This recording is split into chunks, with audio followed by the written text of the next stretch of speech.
content also. So like for example, I did one post about like you're a marketer when like dot dot dot.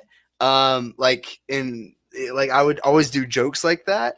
And you can do it with like it's basically something you can do with any industry. So for example, if you're in sales, like you salespeople, salespeople when someone asks you why are you stressed, for example, and then you can like go through all that, or like salespeople when someone asks you um like how to get more sales, and then you just kind of go into that and make it specific to your industry. That's been doing really well. Those usually every single time I've done that, they've gone viral.